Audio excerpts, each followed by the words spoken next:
Bismillahirrahmanirrahim. Alhamdulillah wassalatu wassalamu ala Rasulillah. Amma ba'du, baik Pak Mas dan Bapak Ibu yang dimuliakan Allah. Sebelumnya saya menghantarkan tentang pentingnya ma'rifatullah, mungkin kita ulang sedikit. Jadi benar tadi yang disampaikan Pak Mas bahwa tolong diganti cara paradigma kita beragama. Ketika meninggal, dalam hadis yang sahih, Nabi mengabarkan bahwa pertanyaan pertama bukanlah kamu sudah baca Quran berapa, kamu sudah bangun apa, kamu sudah bukan. Jadi tidak ditanyain amalan, kamu sudah umroh berapa kali, enggak. Kamu udah tahajud berapa kali, enggak. Walaupun itu penting semua. Tapi yang Allah tanya adalah pertanyaan keilmuan. Keilmuan, misalnya kita kalau nanya ke orang, kamu kenal nggak ini? Ini siapa? Gitu. Itu kan pertanyaan kenal. Dalam bahasa Arabnya ma'rifat.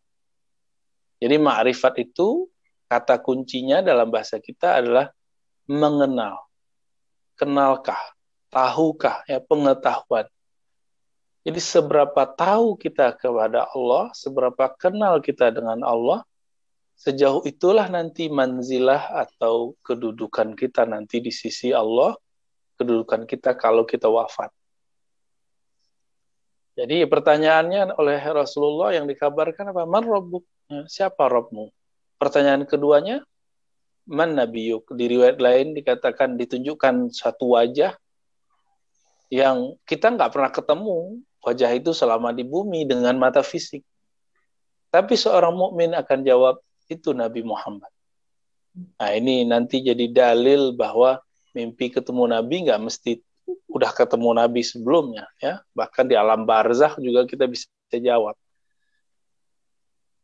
Ini yang disebut ma'rifat. Maka lama saya merenungi apa yang harus kita perbaiki dari kajian-kajian kita. Sepertinya kajian kita harus mengarah kepada bekal untuk menjawab ini.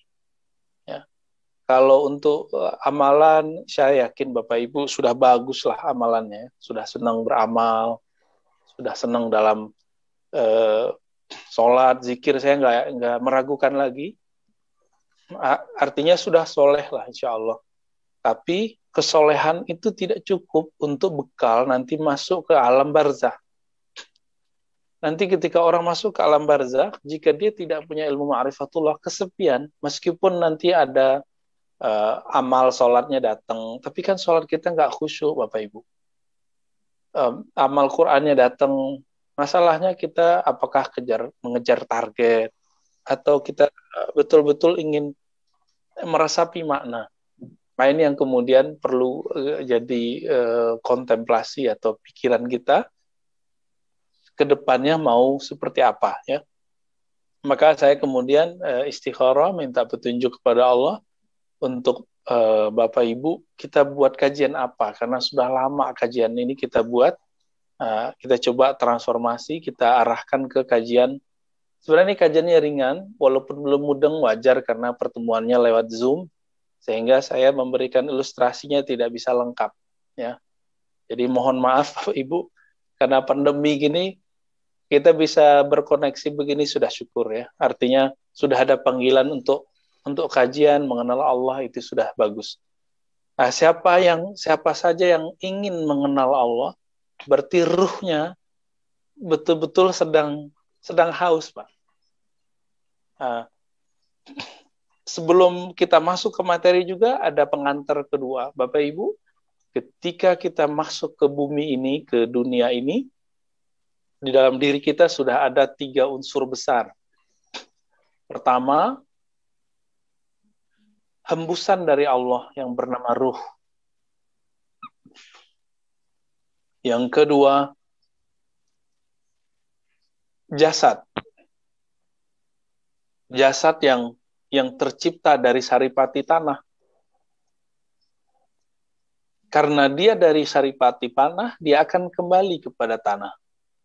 Sedangkan ruh, karena dia dari Allah, dia akan kembali kepada Allah. Dan yang ketiga, yang Allah ciptakan ketika Allah meniupkan ruh. namanya nafs, jiwa.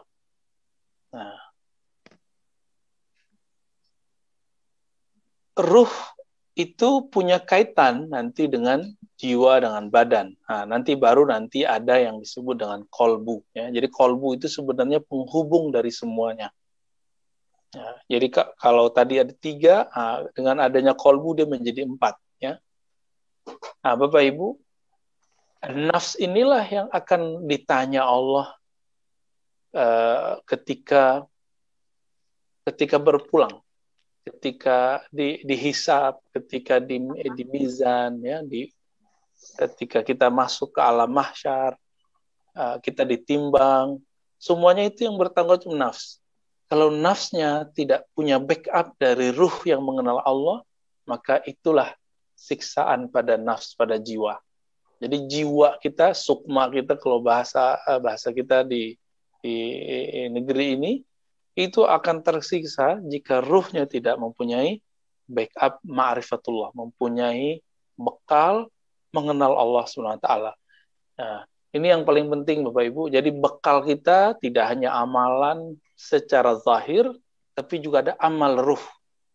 Nah, ini kalau boleh saya sebut, amal ruh adalah mengenal Allah, amal kalbu menyebut nama Allah, amal nafs jiwa itu adalah melawan sifat-sifat yang buruk, sifat-sifat kebinatangan, sifat-sifat setan, dan yang terakhir baru amal fisik berupa sholat, zikir, ya, dan juga termasuk materi. Nah, semua itu amal. Jadi amal itu banyak bagiannya. Dan mohon maaf, kebanyakan kita mengartikan amal itu cuma sholat atau zakat. Nah, itu amal yang zahir. Amal yang zahir di Quran, banyak sekali ayat afala ta'qilun, afala tubsirun, wa fi anfusikum afala tubsirun, itu banyak sekali.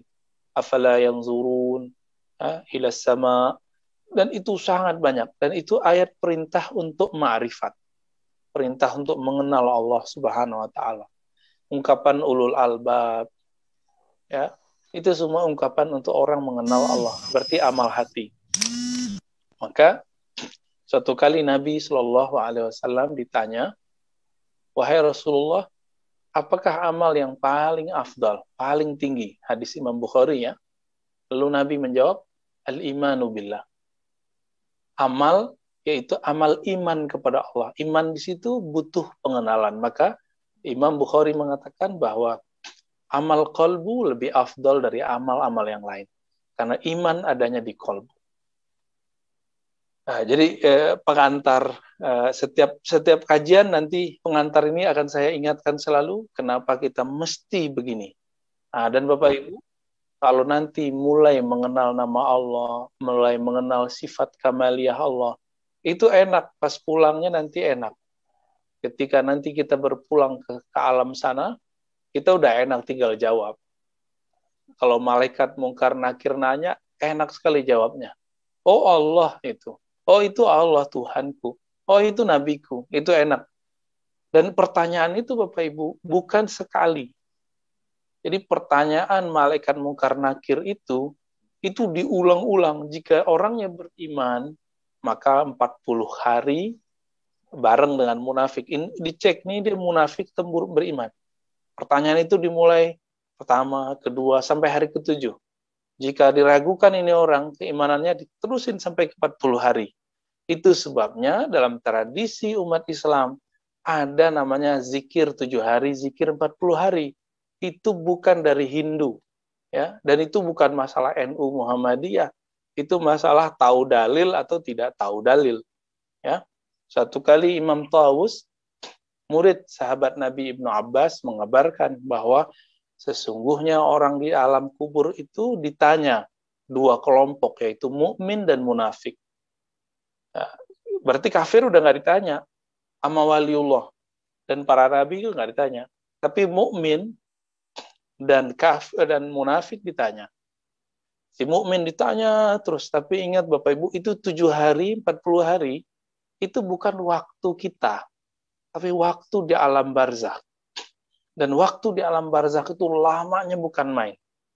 Jadi seharinya kita itu mereka merasakan bisa jadi puluhan ribu tahun, bisa jadi seratusan tahun, dan kita nggak tahu ya, karena kita belum masuk ke dalamnya. Cuma jika kita lihat hadis-hadis Nabi itu menunjukkan lama sekali ya. Apa-apa Ibu yang bukan Allah, jadi jangan dibayangkan pertanyaan malaikat itu cuma sesaat, 2 saat, sejam, 2 jam, enggak.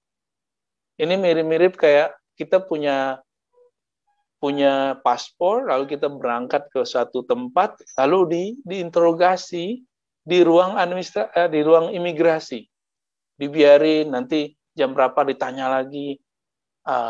Guru saya Syekh Yusri Jabir yang dari Mesir mengatakan di dunia ini imigrasi adalah tempat pertanyaan, tempat kita ditanya interogasi yang paling menyeramkan ya, setelah KPK tentunya ya. Nauzubillah min dzalik. Bapak Ibu yang makan Allah, jadi jangan berpikir bahwa kajian ini kajian filosofis, enggak. Ini kajian murni, kajian membekali ruh kita insya Allah ketika kita nanti berpulang.